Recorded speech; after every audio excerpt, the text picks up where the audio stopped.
Israel Netanyahu സർക്കാർ നിലംപതിക്കും. ഇത് കഴിഞ്ഞ ദിവസവും ഇത്തരത്തിലൊരു വാർത്തയും ഇതിൻ്റെ വീഡിയോ ഒക്കെ ഞാനും ചെയ്തിരുന്നതാണ്. അപ്പോൾ ഞാൻ പറഞ്ഞതാണ്, ഗാസയിൽ ഈ പറയുന്ന പോലെ സമാധാനം പുനഃസ്ഥാപിക്കുവാനുള്ള വലിയ ശ്രമങ്ങൾ, ചർച്ചകൾ നടക്കുമ്പോഴും ഇസ്രായേൽ ബെഞ്ചമിൻ നെതന്യാഹുവിൻ്റെ പദവി എന്ന് പറയപ്പെടുന്നത് പക്ഷേ സുരക്ഷിതമല്ല എന്നുള്ള തരത്തിലേക്കാണ് എത്തപ്പെടുന്നത്. ഇസ്രായേലിൻ്റെ പ്രധാനമന്ത്രി പദത്തിൽ ഇനി എത്രനാൾ ബെഞ്ചമിൻ നെതന്യാഹു ഉണ്ടാകും എന്നുള്ള കാര്യത്തിൽ വലിയ സംശയമുണ്ട്. കാരണം അവിടെ ഈ ട്രംപ് മുന്നോട്ട് വെച്ച 20 ദിന പരിപാടികൾ ആയിട്ട് മുമ്പോട്ട് പോകുന്നത് ഒരിക്കലും ഈ സർക്കാരിൽ തന്നെയുള്ള ബെഞ്ചമിൻ നെതന്യാഹുവിൻ്റെ സർക്കാരിൽ തന്നെയുള്ള തീവ്ര വലതുപക്ഷത്തിന് അത്രത്തോളം ഇഷ്ടപ്പെട്ടില്ല. അവർ കടുത്ത വെല്ലുവിളി ഈ ബെഞ്ചമിൻ നെതന്യാഹുവിനെതിരെ ഇസ്രായേൽ ഇപ്പോൾ നടപ്പിലാക്കിയിരിക്കുകയാണ്. അദ്ദേഹത്തിന്റെ മന്ത്രിസഭയിലുള്ളവർ തന്നെ ട്രംപിന്റെ പദ്ധതിക്ക് മുന്നിൽ ഇങ്ങനെ സമ്മതം മൂളി ഓച്ചാനിച്ച് നിൽക്കുന്ന നെതന്യാഹുവിനെ നമുക്ക് താല്പര്യമില്ല, ഹമാസിന് മുന്നിൽ തോറ്റു പിന്മാറുന്ന നെതന്യാഹുവിനാണ് ഇതിലൂടെ കാണാൻ കഴിയുന്നത് എന്ന് പറഞ്ഞുകൊണ്ടാണ്, അല്ലെങ്കിൽ അത്തരത്തിൽ കീഴടങ്ങുന്നു എന്നുള്ളൊരു വികാരമാണ് തീവ്ര വലതുപക്ഷം മുന്നോട്ട് വെക്കുന്നത്. അപ്പോൾ തീവ്ര വലതുപക്ഷത്തിന് ചുക്കാൻ പിടിക്കുന്നതിന് ദേശീയ സുരക്ഷാ മന്ത്രി, ഈ മന്ത്രിസഭയിലുള്ള നെതന്യാഹുവിന്റെ മന്ത്രിസഭയിലുള്ള സുരക്ഷാ മന്ത്രിയായിട്ടുള്ള ദേശീയ സുരക്ഷാ മന്ത്രിയായിട്ടുള്ള ഇറ്റായർ ബെർഗറും ഒപ്പം തന്നെ അവരുടെ തന്നെ ഇസ്രായേൽ ധനമന്ത്രിയായിട്ടുള്ള ബെസാലൽ സ്മോട്രിച്ചുമാണ്. ഇവർ രണ്ടുപേരും വളരെ ശക്തമായ രീതിയിൽ ബെഞ്ചമിൻ നെതന്യാഹുവിനെതിരെ വലിയ ആരോപണങ്ങൾ ഉന്നയിക്കുകയാണ്. കാരണം 20 ഉടമ്പടിയുമായി ബന്ധപ്പെട്ട്, അതായത് സമാധാന ഉടമ്പടിയുമായിട്ട് ബന്ധപ്പെട്ട് ട്രംപ് മുന്നോട്ട് വെച്ച 20 ദിന പദ്ധതിക്ക് എന്തിന് സമ്മതം മൂളി, അല്ലെങ്കിൽ ട്രംപ് മുന്നോട്ട് വെക്കുന്ന ആ പദ്ധതിയോട് എന്തിനാണ് ഇത്ര അനുസരണയോടുകൂടി നിൽക്കുന്ന, വിനീത വിധേയനായി നിൽക്കുന്ന നെതന്യാഹുവായി മാറിയത് എന്നുള്ള തരത്തിലുള്ള ചോദ്യങ്ങൾ ഈ ഇറ്റായർ ബെൻഗോറും ഒപ്പം തന്നെ ബെൻസാലൽ സ്മോട്രിച്ചും ചോദിച്ചുകൊണ്ടിരിക്കുമ്പോൾ തീവ്ര വലതുപക്ഷം കടുപ്പിക്കുകയാണ് അവരുടെ എതിർപ്പ് എന്നുള്ളതാണ്. അങ്ങനെ വരുമ്പോൾ ഈ പദ്ധതിയോട്, ഗാസയിലെ യുദ്ധം അവസാനിപ്പിക്കുവാനുള്ള പദ്ധതിയോട് യോജിക്കുന്ന നെതന്യാഹുവിന്റെ നിലപാടിനോട് വലിയ വിയോജിപ്പാണ് ഇവർ രേഖപ്പെടുത്തിയിരിക്കുന്നത്. അപ്പോൾ അത് തന്നെ മന്ത്രിസഭയിലെ തന്നെ തീവ്ര വലതുപക്ഷ പാർട്ടികളാണിവർ. അതുകൊണ്ട് തന്നെ പരസ്യമായിട്ടുള്ള അവരുടെ വിമർശനം എന്ന് പറയപ്പെടുന്നത് നെതന്യാഹുവിന്റെ സ്ഥാനത്യാഗം അടക്കമുള്ളവയിലേക്ക് എത്തുമെന്നുള്ള കാര്യത്തിൽ സംശയമില്ല. അതാണ് ഞാൻ ആദ്യം സൂചിപ്പിച്ചത്. നിലപാടുകൾ കടുപ്പിക്കുമ്പോൾ നെതന്യാഹുവിനെതിരെയുള്ള പടയൊരുക്കം ഇങ്ങനെ തുടങ്ങുമ്പോൾ തന്നെ ബെഞ്ചമിൻ നെതന്യാഹുവിന്റെ പ്രധാനമന്ത്രി പദം അവതാളത്തിലാകും, നിലംപതിക്കും എന്നുള്ള കാര്യത്തിൽ സംശയമില്ല എന്ന് പറയേണ്ടിയിരിക്കുന്നു. അപ്പോൾ നെതന്യാഹുവിനെതിരെയുള്ള പടയൊരുക്കം നടക്കുമ്പോൾ ഇസ്രായേലിന് വലിയ വിപത്ത് വരുത്തിവെച്ച തീവ്രവാദ സംഘടനയായിട്ടുള്ള ഹമാസിനെ ഉന്മൂലനം ചെയ്യണമെന്നാണ് തീവ്ര വലതുപക്ഷത്തിന്റെ നിലപാട് എന്ന് പറയപ്പെടുന്നത്. അല്ലാതെ അവരെ പുനരുജ്ജീവിപ്പിക്കുന്ന ഒരു സമാധാന കരാറും ഞങ്ങൾ അംഗീകരിക്കില്ല എന്ന് തന്നെയാണ് ബെൻഗോറിന്റെ അഭിപ്രായം, ഒപ്പം തന്നെ സ്മോട്രിച്ചിന്റെ അഭിപ്രായം. ഇവർ പരസ്യമായിട്ടുള്ള ഒരു നിലപാടാണ് ഇതിലൂടെ പ്രഖ്യാപിച്ചിരിക്കുന്നത്. അപ്പൊ ഇങ്ങനെ പരസ്യമായിട്ടുള്ള ഒരു നിലപാട് പ്രഖ്യാപിക്കുമ്പോൾ സ്വാഭാവികമായിട്ടും ബെഞ്ചമിൻ നെതന്യാഹു വല്ലാതെ പരുങ്ങലിലാകുമെന്നുള്ള കാര്യം സംശയമില്ല. കാരണം ട്രംപുമായി ചേർന്ന് ഇത്തരത്തിലൊരു സമാധാന കരാറിലേക്ക് എത്തിയതിനോട് ഇവർക്ക്, അതായത് മന്ത്രിസഭയിലെ തീവ്ര വലതുപക്ഷ നിലപാടുകൾ സ്വീകരിക്കുന്നവർക്ക് ഒരിക്കലും യോജിക്കാൻ കഴിയുന്നില്ല എന്നുണ്ടെങ്കിൽ അത് സർക്കാരിന്റെ ഇനിയുള്ള മുന്നോട്ടുള്ള ഭരണത്തിനെ സ്വാഭാവികമായിട്ടും ബാധിക്കുമെന്നുള്ള കാര്യം വ്യക്തമാണ്. അതായത് ഒരു കൂട്ടുകക്ഷി സർക്കാരാണ്, ഒരു കൂട്ടുകക്ഷി മന്ത്രിസഭയാണ് നടക്കുന്നത്. അപ്പോൾ കൂട്ടുകക്ഷി സർക്കാരിൽ തുടരണമോ എന്ന കാര്യത്തിൽ ആലോചിക്കേണ്ടി വരും എന്ന് തന്നെയാണ് ഇറ്റാമർ ബെൻഗൂർ അടക്കമുള്ളവർ പറഞ്ഞിരിക്കുന്നത്. അതുകൊണ്ട് തന്നെ ഈ ഇറ്റാമർ ബെൻഗൂറിന്റെ ഈ അഭിപ്രായത്തോട് യോജിക്കുന്ന ഒരു തീവ്ര വലതുപക്ഷ വിഭാഗക്കാരുണ്ട്. അവർക്ക് ഈ ധനമന്ത്രി, ഞാൻ നേരത്തെ പറഞ്ഞ പോലെ ബെസാലൽ സ്മോട്രിച്ച് അടക്കമുള്ള ധനമന്ത്രി അടക്കം ഇതിനോടൊപ്പം യോജിക്കുന്നത് കൊണ്ട് തന്നെ എന്തായാലും ഈ ഒരു തീരുമാനം വളരെ കൃത്യമായിട്ട് എടുക്കാൻ ഇപ്പോൾ നെതന്യാഹുവിനാകുന്നില്ല എന്നാണ്. ഞാൻ കഴിഞ്ഞ ദിവസം പറഞ്ഞിരുന്നു, ഗാസയിലെ യുദ്ധത്തിൽ നിന്ന് പിന്മാറ്റം ഉണ്ടാകും, ഇസ്രായേലിന്റെ കാര്യത്തിൽ പിന്മാറ്റം ഉണ്ടാകുമെന്ന് കഴിഞ്ഞ ദിവസം ഞാനൊരു വീഡിയോയിൽ പറഞ്ഞതാണ്. അതിൽ പറഞ്ഞതുപോലെ ഇസ്രായേൽ ഒരിക്കലും അവരുടെ ഹമാസിനെ തുരത്താതെ, അതായത് ഒരു കൂട്ടുകക്ഷി മന്ത്രിസഭയിൽ ഇരിക്കുമ്പോൾ സ്വാഭാവികമായിട്ടും കൂടെയുള്ള ഘടകകക്ഷികളുടെ കൂടെ അഭിപ്രായം കൂടി ആരാഞ്ഞു വേണം മുന്നോട്ട് പോകാൻ കഴിയുകയുള്ളൂ.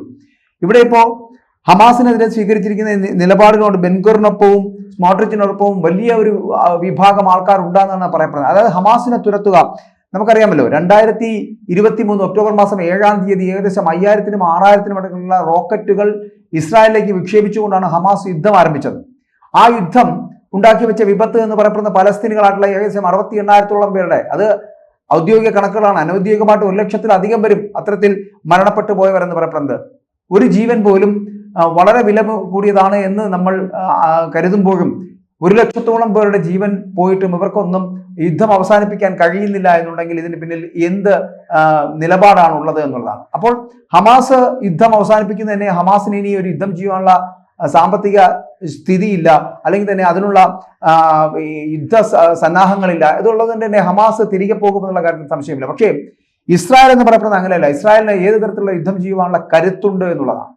അത്തരത്തിൽ കരുത്തരായിട്ടുള്ള ഇസ്രായേലിനെ തകർക്കാൻ ഹമാസിന് കഴിയില്ല. പക്ഷേ ഹമാസ് ഇസ്രായേലിനെതിരെ നടത്തിയ ഇത്തരത്തിലുള്ള യുദ്ധങ്ങളോട് ഒരിക്കലും പുറക്കേണ്ട ആവശ്യമില്ല എന്നാണ് തീവ്ര വലതുപക്ഷത്തിന്റെ നിലപാടെന്ന് പറയുന്നത്. അതുകൊണ്ടാണ് ഞാൻ പറഞ്ഞത് സ്മോട്രിച്ചും ഈ പറയുന്ന ബെൻഗുറിനൊപ്പം ഒരു വലിയ വിഭാഗക്കാരുണ്ട്. ഈ ട്രംപിന്റെ ഗാസ സമാധാന പദ്ധതിക്കെതിരെയായിട്ടാണ് വളരെ പരസ്യമായിട്ടുള്ള ആക്ഷേപം ഉന്നയിച്ചുകൊണ്ട് ഇവർ രണ്ടുപേരും ഇപ്പോൾ രംഗത്തെത്തിയിരിക്കുന്നത്. നമുക്കറിയാം ഗാസയിലെ ആക്രമണങ്ങൾ ഒരു താൽക്കാലികമായി നിർത്തുന്നത് ഗുരുതരമായിട്ടുള്ള പ്രത്യാഘാതം സൃഷ്ടിച്ചേക്കുമെന്നാണ് തീവ്ര വലതുപക്ഷത്തിന്റെ നിലപാടുകൾ എന്ന് പറയപ്പെടുന്നത്. ഇത് ഹമാസിന് ഊർജ്ജം നൽകുകയോ അല്ലെങ്കിൽ അവർക്ക് വീണ്ടും ഉയർത്തെഴുന്നേറ്റ് വരുവാനുള്ള ഒരു സമയം നൽകുകയോ ചെയ്യുന്നതായിരിക്കും എന്നുള്ള കാര്യത്തിൽ സംശയമില്ല എന്നാണ് ബെൻഗുറിന്റെ ഒക്കെ അഭിപ്രായം എന്ന് പറയപ്പെടുന്നത്. അതിനോട് യോജിക്കുവാൻ ബെഞ്ചമിൻ നെതന്യാഹുവിന് കഴിയാത്തിടത്താണ് ഈ സമാധാന ഉടമ്പടിയുമായിട്ട് മുന്നോട്ട് പോകുവാൻ ബെഞ്ചമിൻ നെതന്യാഹു തയ്യാറാകുന്നത്. പക്ഷേ അത് എത്രത്തോളം ഈ സർക്കാരിനെ ബാധിക്കും എന്നുള്ളതാണ് ഇനി വരുന്ന മണിക്കൂറുകളിൽ നമുക്ക് അറിയാൻ കഴിയുന്നത്. കാരണം ഗാസ ഇങ്ങനെ ഇപ്പോൾ ശാന്തമാകാനായിട്ട് ഹമാസിന്റെ സൈനിക നിരായുധീകരണം എന്ന് പറയപ്പെടുന്നത്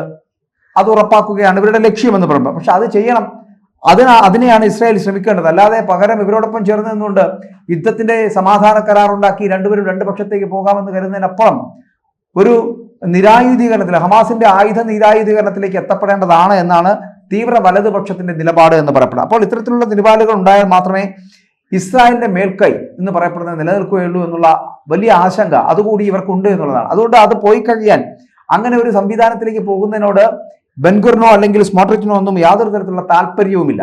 ഇപ്പൊ നെതന്യാഹുവിന്റെ അവസ്ഥ പരുങ്ങലിലാണ് എന്ന് തന്നെ പറയേണ്ടിയിരിക്കുന്നു. ബെൻഗുറിനെയും ഒപ്പം തന്നെ സ്മോട്രിച്ചിന്റെയൊക്കെ പാർട്ടികൾ കടുത്ത നിലപാടിലേക്ക് പോയാൽ തന്നെ ഗാസയിലെ ട്രംപിന്റെ 20 ദിന സമ്മാന പദ്ധതി, ബെൻഗറിന്റെയും സ്മോട്രിച്ചിന്റെയും ഒക്കെ ഈ പാർട്ടികൾ കടുത്ത നിലപാടിലേക്ക് പോയാൽ തന്നെ ഗാസയിലെ ഈ ട്രംപ് മുന്നോട്ട് വെച്ചിരിക്കുന്ന 20 ദിന സമാധാന പദ്ധതി എന്ന് പറയപ്പെടുന്നത് പാളുമോ എന്ന കാര്യത്തിൽ ആശങ്കയാണ് ഇപ്പോൾ നമുക്ക് പറയാൻ കഴിയുന്നത്. കാരണം ഞാൻ കഴിഞ്ഞ ദിവസം പറഞ്ഞ പോലെ ഈ പദ്ധതിയൊക്കെ ചിലപ്പോൾ വിട്ടുപോകുന്നത് ഇത്തരത്തിലുള്ള സമീപനം കൊണ്ടാണ്. ഇസ്രായേൽ പിന്മാറുമെന്ന് പറഞ്ഞത് തന്നെ അതുകൊണ്ടാണ് ഞാൻ.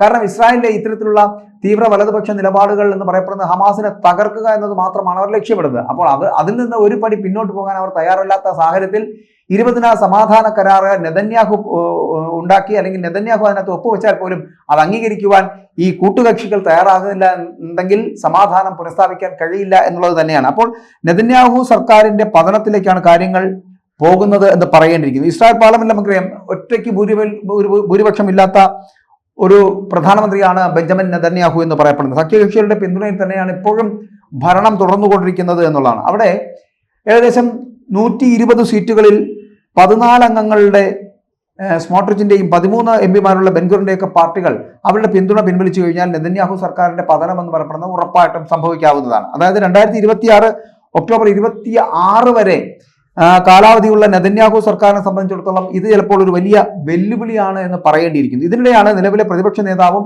ഒപ്പം തന്നെ മുൻ പ്രധാനമന്ത്രിയുമായിട്ടുള്ള യായർ ലാപ്പിഡ് അദ്ദേഹം ട്രംപിന്റെ സമാധാന കരാറിന് അനുകൂലമായിട്ടുള്ള ഒരു നിലപാട് ഇപ്പോൾ സ്വീകരിച്ചിട്ടുള്ളതും. അപ്പോൾ ഇത് ഏതെങ്കിലും തരത്തിൽ താഴെ പോവുകയാണെങ്കിൽ തന്നെ സമാധാന കരാറ് ഒപ്പിട്ട് നെതന്യാഹു സർക്കാർ നിലംപതിക്കുകയാണെങ്കിൽ തന്നെയും വീണ്ടും അവിടെ ചില അവസരങ്ങൾ മറ്റുള്ളവർക്കുണ്ട് എന്നുള്ളതിന്റെ സൂചന കൂടി നൽകുകയാണ് ഇതുമായിട്ട് ബന്ധപ്പെട്ട്. അപ്പോൾ ഇത് പക്ഷേ ഇത്തരത്തിൽ ഈ പ്രതിപക്ഷ നേതാവിന്റെ ഈ അനുകൂലമായിട്ടുള്ള നിലപാട് എന്ന് പറയപ്പെടുന്നത് പക്ഷേ അത് നെതന്യാഹുവിന് ആശ്വാസമാകുന്നുണ്ട്. കാരണം അത്തരത്തിലൊരു നിലപാട് പ്രതിപക്ഷം സ്വീകരിക്കുകയാണെന്നുണ്ടെങ്കിൽ തന്നെ ഈ ഇവിടെ ഇറ്റാമർ ബെൻഗുറിന്റെയും ഒപ്പം തന്നെ ഈ പറഞ്ഞ സ്മോട്രിച്ചിന്റെയൊക്കെ പാർട്ടികൾ പിൻവലിഞ്ഞു പോയാലും ഈ കൂട്ടുകക്ഷി മന്ത്രിസഭയിൽ നിന്ന് മാറി നിന്നാൽ പോലും ചിലപ്പോൾ ഈ പ്രതിപക്ഷത്തിന്റെ സഹായത്തോടു കൂടി മുന്നോട്ട് പോകാൻ കഴിയുമോ എന്നുള്ള കാര്യത്തിൽ ചിലപ്പോൾ ഒരു ചിന്ത ഉണ്ടായേക്കാം. ചിലപ്പോൾ അത് നടക്കുവാനുള്ള സാധ്യതയില്ല.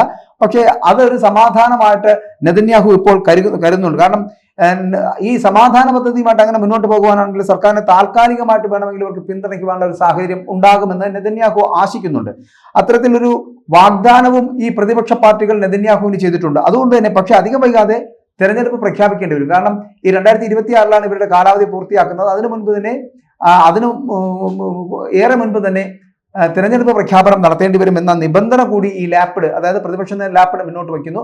അങ്ങനെ വയ്ക്കുമ്പോൾ കുറച്ചു കാലം കൂടി ഭരിക്കുവാനുള്ള കരുത്ത് പ്രധാനമന്ത്രി ബെഞ്ചമിൻ നെതന്യാഹുവിന് ലഭിക്കും. അതായത് പ്രതിപക്ഷത്തിന്റെ പിന്തുണ ഞാൻ ആദ്യം സൂചിപ്പിച്ച പോലെ ഈ സമാധാന കരാറിൽ ഒപ്പിട്ട് കഴിഞ്ഞാൽ അതുമായിട്ട് മുന്നോട്ട് പോകുവാനുള്ള സാധ്യത കൂടുതലാണ് എന്നുള്ളത് കൊണ്ട് എന്തായാലും ഈജിപ്തിൽ ട്രംപിന്റെ സമാധാന നിർദ്ദേശങ്ങളിൽ തന്നെ ചർച്ച തുടരുമ്പോൾ ഇസ്രായേലിൽ എന്ത് സംഭവിക്കുമെന്നത് വളരെ ആകാംക്ഷയോടുകൂടി ലോകം നോക്കിക്കാണുന്നതാണ്. അപ്പോൾ ഞാൻ ആദ്യം സൂചിപ്പിച്ച പോലെ പ്രതിപക്ഷ കക്ഷികൾക്ക് ഏതെങ്കിലും ഭാഗത്തു നിന്നൊരു പിന്തുണ ഉണ്ടാകുന്നതോ, അല്ലെങ്കിൽ ഞാൻ ആദ്യം സൂചിപ്പിച്ച ഈ കൂട്ടുകക്ഷി മന്ത്രിസഭയിൽ ഇരിക്കുന്ന ഇറ്റാർ ബെൻഗിറോ അല്ലെങ്കിൽ ബസാല സ്മോട്രിച്ചോ ഒക്കെ ഏതെങ്കിലും തരത്തിൽ പ്രധാനമന്ത്രി നെതന്യാഹുവിനുള്ള പിന്തുണ പിൻവലിക്കുകയോ ചെയ്താൽ ഇസ്രായേലിൽ ബെഞ്ചമിൻ നെതന്യാഹു സർക്കാർ നിലംപതിക്കുമെന്നുള്ള കാര്യത്തിൽ സംശയമില്ല. ഇദ്ദേഹത്തിന്റെ പ്രധാനമന്ത്രി പദം എന്നേക്കുമായി നഷ്ടപ്പെടുകയും ചെയ്യും. അതിനുശേഷം തെരഞ്ഞെടുപ്പ് ഉണ്ടാകണം. തെരഞ്ഞെടുപ്പിന് ശേഷം മാത്രമായിരിക്കും പിന്നെ ഈ സമാധാന പദ്ധതികളുമായിട്ട് മുന്നോട്ട് പോകാൻ കഴിയുക എന്നുള്ളത്. ട്രംപിന്റെ 20 ദിന സമാധാന പദ്ധതി എന്ന് പറയപ്പെടുന്നത് സമ്മാനം നേടിയെടുക്കുവാൻ, നൊബേൽ സമ്മാനം എടുക്കുവാനുള്ള തന്ത്രത്തിന്റെ ഭാഗമാണ് എന്ന് തന്നെ തീവ്ര വലതുപക്ഷം അടക്കം ചിന്തിക്കുന്നുമുണ്ട്. അങ്ങനെ തന്ത്രങ്ങളിലൂടെ സമ്മാനം നേടിയെടുക്കുവാനുള്ള തന്ത്രവുമായി വരുന്ന ട്രംപിനെ, അല്ലെങ്കിൽ ട്രംപിന്റെ ഇത്തരത്തിലുള്ള സമാധാന കരാറുകൾ അംഗീകരിക്കേണ്ട ആവശ്യമില്ല എന്നുള്ള സൂചന തന്നെയാണ് ഈ പ്രതിപക്ഷ പാർട്ടികൾ അടക്കം മുന്നോട്ട് വെക്കുന്നത്. പ്രതിപക്ഷ പാർട്ടികളുടെ കൂട്ടു മന്ത്രിസഭയിലെ ഘടകകക്ഷികൾ അടക്കം മുന്നോട്ട് വെക്കുന്നത്. അതായത് ഞാൻ ആദ്യം പറഞ്ഞ പോലെ ഇറ്റാർ ബെൻഗറും ഒപ്പം തന്നെ ബസാല സ്മോട്രിച്ചും അടക്കമുള്ള അവരുടെ പാർട്ടികൾ മുന്നോട്ട് വെക്കുന്ന തീവ്ര വലതുപക്ഷത്തിന്റെ നിലപാട് എന്ന് പറയപ്പെടുന്നത് ആ തീവ്ര വലതുപക്ഷത്തിന്റെ നിലപാടുകളോട് യോജിക്കാൻ കഴിയാതെ ആയി പോകുന്ന ഒരു സാഹചര്യത്തിലേക്കാണ് ബെഞ്ചമിൻ നെതന്യാഹു എത്തുന്നത് എങ്കിൽ ബെഞ്ചമിൻ നെതന്യാഹുവിന്റെ സർക്കാർ നിലംപതിക്കുമെന്നുള്ള കാര്യത്തിൽ സംശയമില്ല. ഒരു തെരഞ്ഞെടുപ്പ് 2026 മുൻപ് അവിടെ നടക്കേണ്ടതായിട്ടുണ്ട്.